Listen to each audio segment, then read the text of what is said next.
कथा किष्किंधा कांड में प्रवेश करती है। और किष्किंधा कांड में पता क्या है? किष्किंधा कांड, देखो मैं सारे कांडों का स्पर्श करते हुए चल रहा हूँ और आपको उत्तर कांड तक पहुँचाऊँगा। लेकिन मैंने निवेदन किया था कि जीवन में भक्तों की गाथा गाने से जीवन में भक्ति बढ़ती है, इसलिए स्पर्श तो सबको कर रहा हूँ, दर्शन सबका कर रहा हूँ, लेकिन विस्तार भक्तों की गाथाओं का है। राम जी से जब सबरी मैया ने कहा तो पता क्या हुआ? आगे चले बहुरी रघुराया, आगे चले बहुरी रघुराया, रेस मुख पर्वत निहराया, रेस मुख पर्वत निहराया। आगे चले तो ऋषमुख नामक पर्वत आया। वहाँ पर सुग्रीव अपने भैया बाली के भय के कारण रहता है। उसको बाली को ऐसा वरदान है कि वो ऋषमुख पर्वत पर आएगा नहीं, और सुग्रीव अपनी जान की प्राणों की रक्षा करके वहाँ पर जीवन यापन कर रहा है। हनुमान जी महाराज सुग्रीव के साथ रह करके उसकी सहायता कर रहे हैं। सुग्रीव ने जब देखा कि दो राजकुमार आए हैं, लगा कि कहीं बाली के भेजे ये वीर योद्धा तो नहीं है। हनुमान जी को भेजा कि जा कर के पता लगाओ।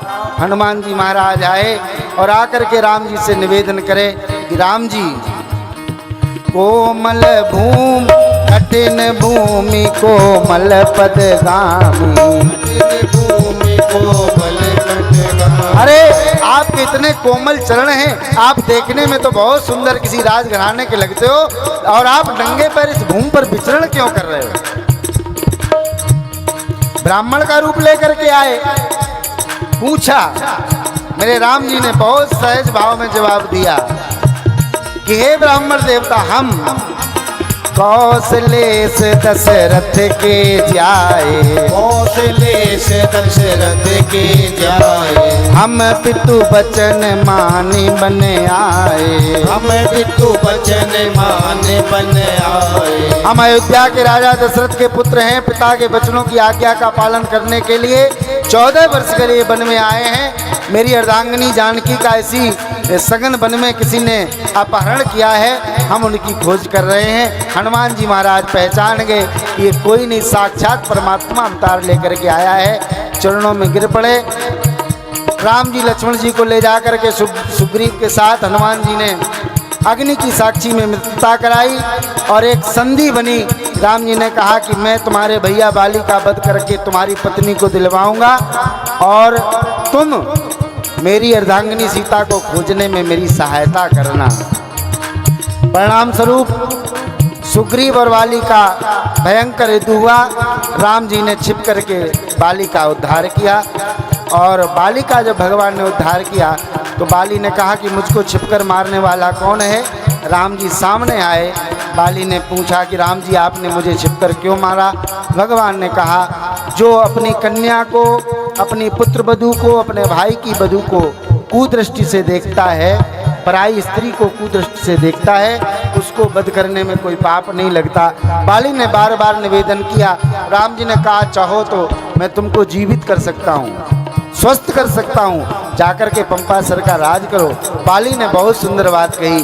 बाली ने कहा कि हे राम जी, जन्म जन्म मुनि जतन कराही, जन्म जन्म मुनि यतन कराही, अंत राम कही आवत नाही, अंत राम कही आवत नाही। बाली ने कहा कि प्रभु, जन्म जन्मांतरों तक ऋषि मुनि चाहते हैं कि मरते समय भगवान का नाम ही केवल मुख में आ जाए, वो भी संभव नहीं हो पाता, और साक्षात मेरे अंत समय में भगवान खड़े हैं, इससे बड़ा सौभाग्य क्या होगा।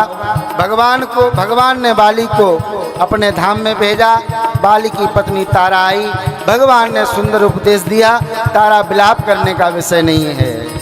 क्षिति जल पावक गगन समीरा, जल पावक गगन समीरा, पंच रचित अति अधम शरीरा, पंच रचित अति अधम शरीरा। राम जी ने बाली की पत्नी को उपदेश दिया कि ये शरीर है, ये 5 तत्वों से बना है और अंत में उन्हीं 5 में मिल जाना है। इसलिए मेरी व्यासपीठ भी आपसे निवेदन करती है, हमको आपको सबको मालूम है कि हमारा शरीर पृथ्वी, जल, अग्नि, वायु और आकाश से मिलकर के बना है और बाद में इसी में मिलना है। तो मेरी प्रार्थना, यदि भगवान ने मानव जन्म दिया तो भरोसा नहीं है जीवन का। संत ऐसा दर्शन कराते हैं, क्षण भंगुर जीवन की कलिका, कल प्रात को जान खिली न खिली। क्षण भंगुर जीवन की कलिका, कल प्रात को जान खिली न खिली। मलयाचल की शुचि शीतल मंद, सुगंध समीर मिली न मिली। मलयाचल की शुचि शीतल मंद, सुगंध समीर मिली न मिली। कलिकाल कुठार लिए फिरता, तन नम्र से चोट झिली न झिली। कलिकाल कुठार लिए फिरता, तन नम्र से चोट झिली न झिली। इसलिए जो बाली ने कहा, रट ले हरि नाम अरे रसना, जन अंत समय में हिली न हिली। रट ले हरि नाम हरे रसना, जन अंत समय में हिली न हिली। रट ले हरि नाम अरे रसना, जन अंत समय में हिली न हिली। और मैं आपको निवेदन करूं, ताऊ जी, जैसा मैंने संतों से सुना है कि अंत समय में सब याद आएगा। जीवन में जो जो किया वो कर्म याद आएंगे, जो जो पाप किए वो याद आएंगे, पुण्य किए वो याद आएगा। जीवन में जब मृत्यु आती है तो घर याद आएगा, परिवार याद आएगा, अस्पताल याद आएगा, डॉक्टर याद आएंगे, लेकिन भगवान याद आने वाले नहीं है। और संत ऐसा कहते हैं, अंतमति सोगति। अंत में भगवान पता कब याद आएंगे? जब जीवन भर सत्संग करोगे, भगवान का भजन करोगे। अरे अंत में वही तो याद आएगा जो जीवन भर किए हो, जीवन में कभी किया नहीं। अब अंत में भगवान कहाँ से याद आएंगे? एक व्यक्ति की मृत्यु होने लगी और वो चारपाई पे पड़ा और बोल ना पाए, एक दीवार की ओर बार बार इशारा करे, तो लड़कों को लगा कि शायद पिताजी ने इस दीवार में कुछ खजाना छिपा करके रखा है, इसलिए शायद इशारा कर रहे हैं। डॉक्टरों को बुलाया, बोले कितना भी पैसा लग जाए, पिताजी को थोड़ी देर के लिए स्वस्थ कर दो। पिताजी कुछ बोलना चाह रहे हैं, बोल नहीं पा रहे हैं, कैसे भी थोड़ी देर के लिए। डॉक्टरों ने बहुत प्रयास किया, खूब इलाज किया, तो थोड़ा बोलने के लिए वो हुआ। तो फिर उसने दीवार की ओर इशारा किया, तो लड़कों को लगा कि शायद पिताजी कह रहे हैं कि दीवार में कहाँ क्या छिपा है, इसको निकाल लें। तो पिताजी बता, जब स्वस्थ थोड़े हुए, बोलने के लिए जब स्वस्थ हुए थोड़े, तो पिताजी से कहा, पिताजी आप क्या कहना चाहते हैं? पिताजी ने पता क्या कहा कि बेटा, वो दीवार के खूंटी में जो बकरी बंधी है वो झाड़ू खाए ले रही है, झाड़ू खराब हो जाएगी, इसलिए हम बार बार दीवार की ओर इशारा कर रहे हैं। अरे पुत्रों ने कहा कि इलाज बिलाज डॉक्टर सब बेकार ही पैसे चले गए। हम तो सोच रहे थे कि कोई स्कीम है। कहने का मेरे मतलब, जो जीवन भर किया है अंत समय वही याद आएगा। जब जीवन में जीवन भर भगवान का भजन करते रहेंगे तो अंत में भगवान कृपा करके हो सकता है यमराज के दूतों को रोक दें और भगवान अपने पार्षद भेज दें। हाँ? और सुग्रीव से जो संधि बनी थी कि मैं बाली से तुम्हारा राजपाट वापस कराऊंगा, तो मेरी अर्धांगिनी की खोज कराने में मेरी सहायता करना। और भगवान ने जब बाली का वध किया तो सुग्रीव अब भगवान को भूल गया, जाकर के आराम से राजा बन करके बैठ गया। हमारी आपकी भी यही स्थिति होती है। जब संकट होता है जीवन में तो कहते हैं भगवान संकट से उबारो, ये करेंगे वो करेंगे, लेकिन बाद में जो सुग्रीव ने किया वही हम सब करते हैं। लक्ष्मण जी को भेजा, भय दिखा करके सुग्रीव को लेकर के आए।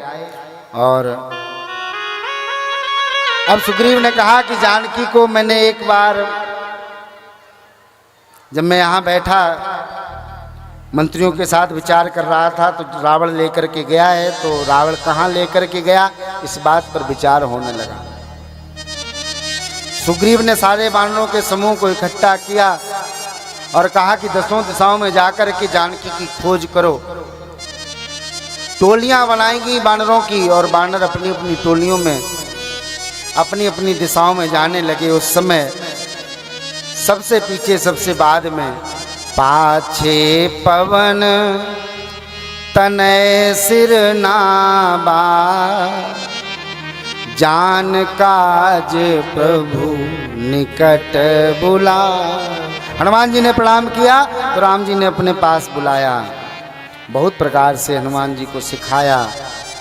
राम जी जानते हैं कि जानकी की खोज तो केवल हनुमान ही कर सकता है। मैं आपसे प्रार्थना करूं, जीवन में भक्ति की खोज केवल भक्त कर सकता है। और हनुमान जी महाराज कौन है? हनुमान जी महाराज भक्त हैं और जानकी मैया भक्ति है। तो हनुमान जी महाराज भक्त हैं, जानकी मैया भक्ति है, तो हनुमान जी महाराज ही भक्ति की खोज कर पाएंगे। वानरों की टोलियों को अलग अलग दिशाओं में भेजा गया और जामवंत, हनुमान जी, अंगद, नल, नील आदि महान योद्धाओं को दक्षिण दिशा की ओर भेजा गया। सब गए, समुद्र के पावन तट पर पहुंचे। संपाति जी से सुंदर वार्ता भई और संपाति जी ने बताया कि मैं देख पा रहा हूं कि सीता जी का रावण हरण करके लंका में अशोक वाटिका में रखे हैं, लेकिन मैं इससे ज़्यादा भी आपकी कुछ सहायता कर सकता था, लेकिन बुढ़ापा होने के कारण इससे ज़्यादा मैं नहीं कर पाऊंगा।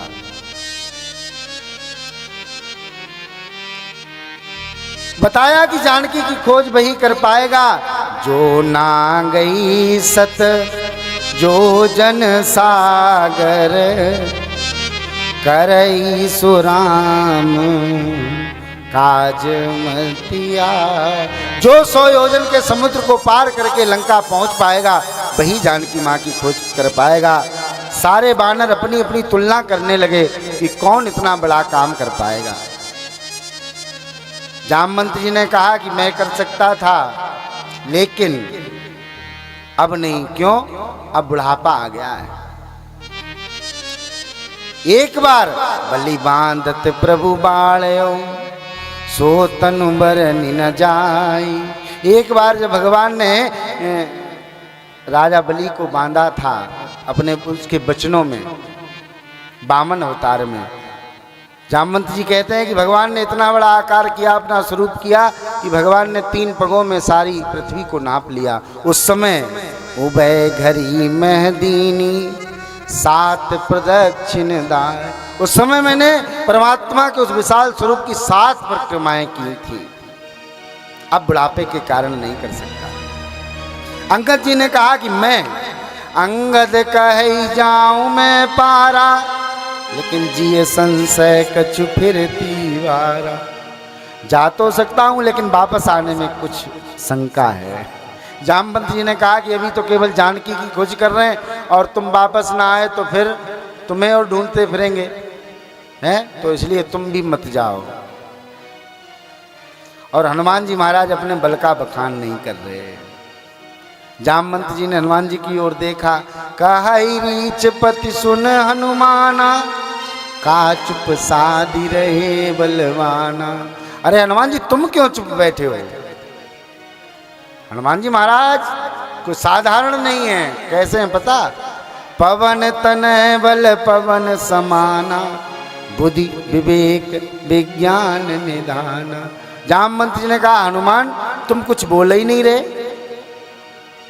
तुम तो कर सकते हो। अरे हनुमान, कवन सुकाज कठिन जग माही जो नहीं होय तात तुम पाही। ऐसा संसार में कौन सा कठिन कार्य है जो हनुमान तुम नहीं कर सकते? हनुमान जी कुछ नहीं बोले, चुपचाप बैठे मनी मन सीताराम सीताराम सीताराम। और जैसे ही जामवंत जी ने कहा हनुमान राम काज लगी तब अवतारा, राम काज लगी तब अवतारा। राम काज लगी तब अवतारा। राम काज लगी तब अवतारा। सुन तई भयो पर्वताकारा। सुन तई भयो पर्वताकारा।